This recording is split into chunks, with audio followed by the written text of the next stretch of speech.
क्या नाम है आपका? सर मेरा नाम फैज़ान अंसारी है। मैं एक सोशल मीडिया इन्फ्लुएंसर हूँ। मैं मुंबई में रहता हूँ सर। किस तरीके से शिकायत लेके आए हो? क्या सर तानिया मित्तल के साथ ऑलमोस्ट 6 मंथ हो गए। जो भी मेरा उसके साथ जो भी प्रॉब्लम चल रही है सबको पता है। और 6 मंथ पहले मैं ग्वालियर एसपी ऑफिस में आया था। उसके बाद से सर मुझे बहुत ज़्यादा धमकियाँ आ रही हैं। और अभी मैं फिर मेरी जो ग्वालियर पुलिस से बात हुई थी लास्ट 10 डेज़ में बात जो हो रही थी, उन्होंने कहा था आप इमीडिएटली आइए ग्वालियर, आपका स्टेटमेंट रिकॉर्ड करना है।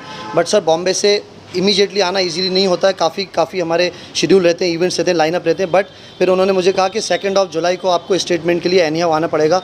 तो आज मैं ग्वालियर में आया हूँ। आपके यूनिवर्सिटी पुलिस स्टेशन कोई है यहाँ पे, वहाँ पे मेरा 2 से ढाई घंटे में सर स्टेटमेंट रिकॉर्ड हुआ है। और मैंने उनको पूरे एविडेंस दिए हैं। जिस तरह की मुझे धमकी आ रही हैं, अलग अलग नंबर से धमकी आ रही हैं मुझे सर, दुबई से धमकी आ रही हैं, यूपी से धमकी आ रही हैं, कह रहे हैं।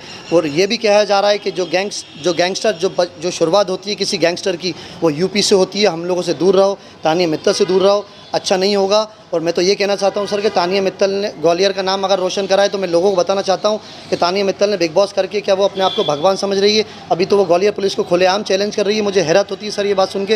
ये सब हम बॉम्बे से बराबर देख रहे हैं। बट वो इंसान मुझसे कह रहा है कि अगर हम चाहें तो 2, 3 या 1 दिन नहीं, 1 घंटे में तुम केस वापस लोगे। हमने तो ये देखा है सर, हम तो जाते हैं फरियादी की तरह, और पुलिस के हाथ में केस रजिस्टर्ड करें या नहीं करें, और वो कह रहा है कि मैं 1 घंटे में केस वापस लूँगा। ऐसे अब्यूज़ वर्ड यूज़ कर रहा है, माँ बहन की गालियाँ दे रहा है, और सिर्फ तानिया मित्तल का नाम ले रहा है, यूपी सरकार का नाम ले रहा है। मैं तो पूछना चाहता हूं सर कि ग्वालियर और यूपी का क्या कनेक्शन है? तानिया मित्तल और यूपी का क्या कनेक्शन है? तानिया मित्तल का दुबई से क्या कनेक्शन है जो मुझे कॉल्स आ रहा है, जिसकी वजह से कि हमारी सरकार है, यहाँ योगी जी की सरकार है, इस तरह की धमकियाँ सर मुझे आ रही हैं। आप कॉल रिकॉर्डिंग सुनेंगे तो क्लियर ये वर्ड यूज़ करेगा। कितने कॉल आ चुके हैं आपके? सर मुझे लगभग 2 मंथ से कॉल आ रहे हैं, और बराबर मैं ग्वालियर पुलिस के कोऑर्डिनेशन में था। बट उन्होंने बस यही कहा था कि आपके स्टेटमेंट के लिए आपको आना पड़ेगा। बट जब पुलिस का भी एक हद और एक दायरा होता है, जब उनको लगा कि अब इनको बुलाना ही पड़ेगा, तो उन्होंने मुझे अल्टीमेटम दिया था कि 2 जुलाई को आपको आना पड़ेगा। तो सर मैं आज कुछ भी करके आया, और 2 से ढाई घंटे तक मेरा स्टेटमेंट रिकॉर्ड हुआ है। क्या उन्होंने पूछा, क्या बता? सर जो मैंने आपको बताया हर एक चीज़ वहाँ पे मैंने रिटर्न में दी है। और आई थिंक जितना सर मुझे थोड़ी बहुत लॉ की नॉलेज है, जितना एविडेंस मेरे पास है, उसके लिए एक एफआईआर होना और एक किसी का अरेस्ट होना काफ़ी है। और मैं पूछना चाहता हूँ, और मेरी रिक्वेस्ट भी है ग्वालियर पुलिस से कि तानिया मित्तल को बुला के पूछा जाए कि ये कौन लोग हैं जो तुम्हारा नाम ले रहे हैं, और तानिया मित्तल के क्या कनेक्शन यूपी पुलिस से हैं, क्या कनेक्शन यूपी गैंगस्टर से हैं, क्या कनेक्शन दुबई से हैं जो मुझे कॉल आ रहा है। ये तानिया मित्तल से मैं पूछना चाहता हूँ। और सर बलराज सिंह को उसने झूठे केस में अरेस्ट कराया था कुछ मंथ्स पहले बॉम्बे एयरपोर्ट से। और बलराज जो मेरी फ्रेंड है सिम्मी राजपूत, जो मेरी म्यूचुअल फ्रेंड है, इमीडिएटली सिम्मी दिल्ली से बॉम्बे आई मेरे पास। उसने मुझसे कहा कि आपकी मुझे हेल्प चाहिए, आप सोशल कॉज में रहते हैं, गलत के लिए आप आवाज़ उठाते हैं। तो फिर मैं इमीडिएटली एसपी ऑफिस आया था और मैंने अपना प्रोसेस किया था। उसके बाद से तानिया मित्तल को समझ में आ गया कि एक ही इंसान है जो हमारी असलियत सामने ला सकता है। तो मुझे धमकी देके चुप कराने की कोशिश करी, और मेरी जान को सर खतरा है। ये मैंने स्टेटमेंट में भी कहा है कि मुझे अगर कुछ भी होता है तो उसकी पूरी जिम्मेदारी तानिया मित्तल, उसके मॉम और उसके भाई की होगी। आप क्या चाहते हो?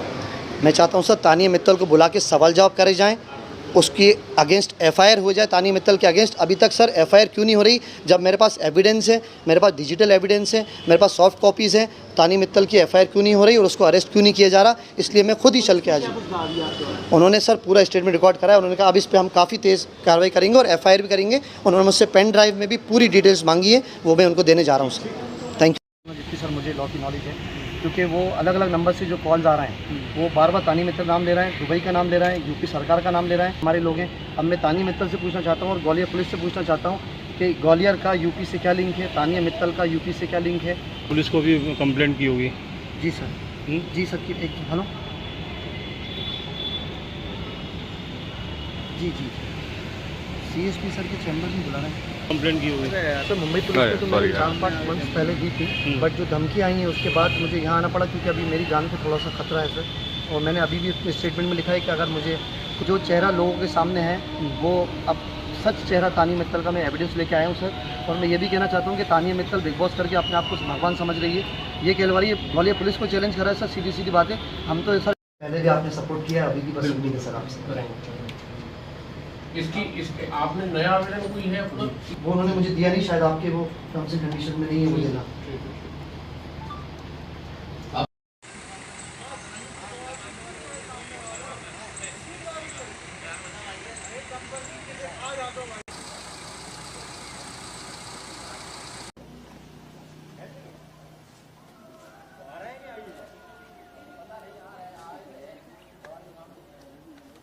कुछ और भी और को मैं कुछ और होगा ना, वर्षों में कुछ और भी हो सकता।